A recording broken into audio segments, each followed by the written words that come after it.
Alright, so you want to be able to animate your character's textures. Like maybe you have an eyeball or something and you want to be able to keyframe the face and have different expressions on it. So I'll show you a way to do that. But first of all, I'd like to say that this tutorial was inspired by someone on YouTube called Lizendy.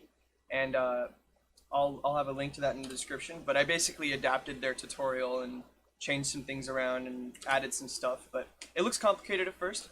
But calm down. We're going to take it one step at a time. There is some math going on, but trust me, I'm bad at math. So if I can do it, you can do it. With that being said, let's start a new project here. We're going to get rid of the cube because he's mean and I don't like him. Then we're going to add a plane. Plane's a little easier to work with. We're going to go to the shading tab. I'm going to clean up these little windows here because they're just taking up space and we don't need them for right now. Let me make sure that my keys are being shown on the screen. So if there's ever a time where you don't know what's going on, look at these little things here. Alright, so we have our plane and I'm going to make a new material. We don't need this principled BSDF, so we're going to get rid of that. I'm going to press Shift A and add an image node. And inside this image node, I made a couple drawings to demonstrate how this works. They're just eyes. And so I'm going to navigate to where those are, and I'm going to add link 0 for our first one. Okay. And if we plug this in here, we'll see that Blender doesn't really know how to interpret the transparency of the image. So I'll show you how to do that. We have to add a transparent shader, and we're going to add a diffuse shader. And finally, we're going to add a mix shader. Excuse me. Alright, we're going to plug both of these shaders into here, plug the color into the diffuse shader, and the output of the mix shader into the surface. And it's still not getting our transparency quite right, so we have to plug the alpha into the factor, and then we go down into the material settings of your object. Make sure you have your object selected. Go to the material settings. Under settings, there's a little drop down. On blend mode, set it to alpha clip. And we still have one little problem here. It's working, but you can see that there's these little white artifacts, and the way to fix that is we go to scaling and we select closest. And I think that's happening because my drawing doesn't have any anti-aliasing and Blender doesn't quite understand what's going on there. But anyways, now we have our basic little, we have our little image here. We have our eyeball. So we're going to select these all, and we're going to press Control G to put them in a group. And I'm going to call this blink_0.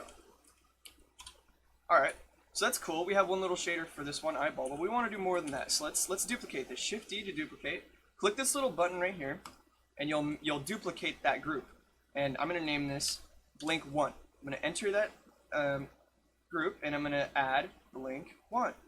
Now if we come out, if I plug this in here, you'll see that we have the other eyeball. Cool. Alright, now how do we move between them? We add a mix shader.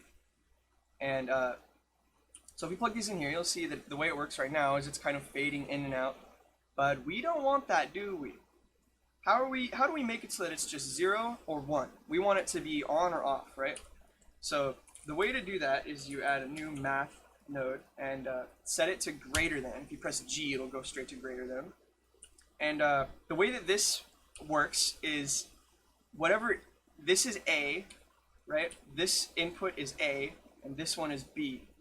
Whatever A is, if it's greater than B, it'll output 1, otherwise 0. And if you ever want to know what these nodes do, just hover over the drop down and it'll tell you exactly what it does. But for the most part, just trust me with how this works. We're going to plug the output of this into the factor. I like to move this over here a little bit. And we're going to set this threshold to 0.9. Okay? We're also going to make a value shader or node so that we can control these greater than nodes. And now you'll see that if I drag it to 1, it just instantly changes to our second frame, and that's cool. So we can just keep adding more of these, right? We're gonna duplicate this. Click the button, duplicate it. Blink 2. We're gonna go in there. We're gonna add blink 2. Come back out. Add another mix shader.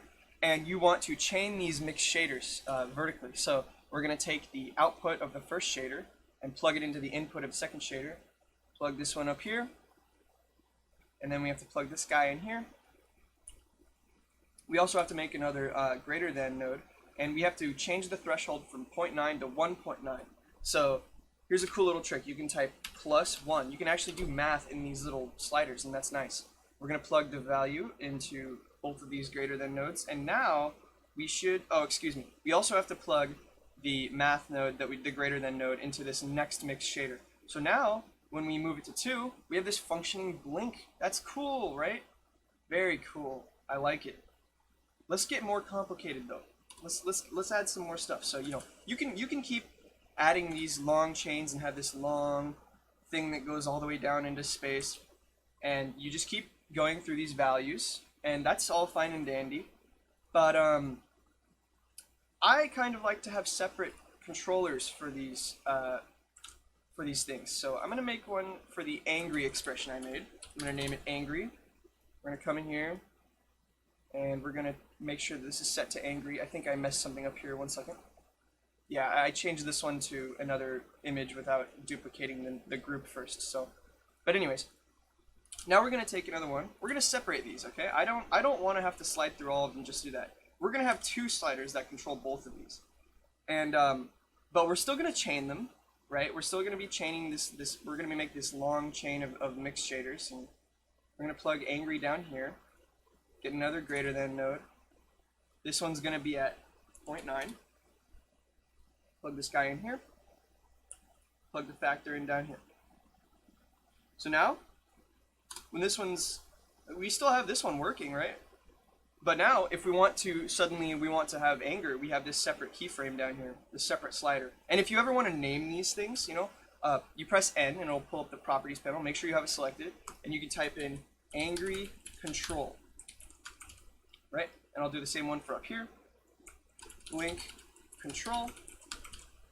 And now these things are named, and it's easier to understand what's going on. So now we have this thing where, we have 2 separate sliders. But the thing about this angry animation is that it's actually a loop. The way I set it up is that it's kind of mimicking line boiling, like you see in Ed, Edd n Eddy or other shows like that, where the lines kind of jitter and jiggle around, and it gives it that illusion of being alive, kind of. Some people don't like it. I love it. So I'm going to do that in this. We're going to add another shader, and it's +1. It's at 1.9. Plug this into the factor.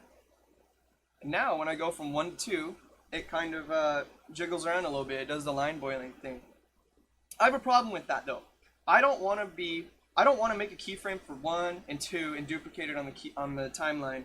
What if I had a long loop and I just wanted it to loop forever? I'll show you how to do that. I found a cool trick for how to do this. So let's give ourselves some room real quick. Alright, we're going to make a new math node, and it's going to be set to modulo. I'm not mathy enough to explain exactly how this works, but what we're going to do is we're going to set the second value b to 2, and we're going to plug in our value node into there, and plug these guys into here. And, one other thing, we have to make a add node. You can just press A. If you see the little underline thing here, that tells you the hotkey for it, just in case you were wondering. We're going to have it add 1. And we're going to plug both of these. Whoa! Lagged out right there. We're going to be plugging these ones into from the add. So it's going modulo, add, and then greater than. So now it loops. Look at that. I'm sliding up to 12, and it's basically like dividing it by 2, and if there's a remainder, it outputs 0. I'm sorry, I can't really explain how it works, but if you're interested in how it works, Google it. There's a problem with how this works right now, and that is, even if it's at 0, this one up here doesn't work anymore. So the fix for that is we just add another greater than, plug the input down here, and we're going to be plugging the output of this greater than into the add node. Let's make this look a little neater. So now, it only adds 1 if this value is above 0.9, which is how we want it to work. So now we have this this working setup here with like different controllers for our expressions, and that's pretty much the basis for this. You can just keep making these long chains, or you can add a bunch of different groups. But I'll show you why I find this looping behavior helpful, because if I at some point want this to loop and I don't want to manually edit the keyframes, what we can do is we're going to go to the, let me open up a new window here. We're going to set it to the graph editor. And so right here you can see that we have a keyframe on the angry controller, and what we can do is we can press N to bring up the properties panel, go to modifiers, and we can go somewhere over here, and we'll raise this value. We'll raise it to 0.4 or something, I don't know. Make sure that you select these, change the interpolation mode to linear, and then we'll go back to the modifiers panel, go to cycles, repeat with offset. Now, this animation loops forever. Look at that. I don't have to do any hard work. If I have some long, maybe you have some animation that's like 16 frames long or something. Who wants to do that by hand? You can do it like this, and you can also you can have it start or end somewhere. You know, like there's a lot of possibilities here with how this works. The modifiers are a really nice tool to have. But yeah, that's basically how this works. And you know, if you wanted this to be on the face of a character, you might have to do a little bit more work. You know, you'd have to you could either have the plane actually be like in front of the character's face, which I have done before, and it looks okay. But if you want this to be a part of the character's geometry, you would have to make this kind of like a part of the UV of the character's face. So, for example, I made a little Animal Crossing character, and the way I did this is very similar. I had a little node set up for the face, and what I did was I made seams on the face, and so this texture, this is the only part of the body that's actually being animated. So, you know, we're not swapping like a 2000 by 2000 texture every frame or whatever. It's just the face. And I could have even taken it a step farther and had the eyeballs be separated from the black part of the face here, which would have been smart because it would take less rendering time. You know, swapping a large texture like this takes a lot of time, so you want to be saving memory and processing time for your precious computer's processor.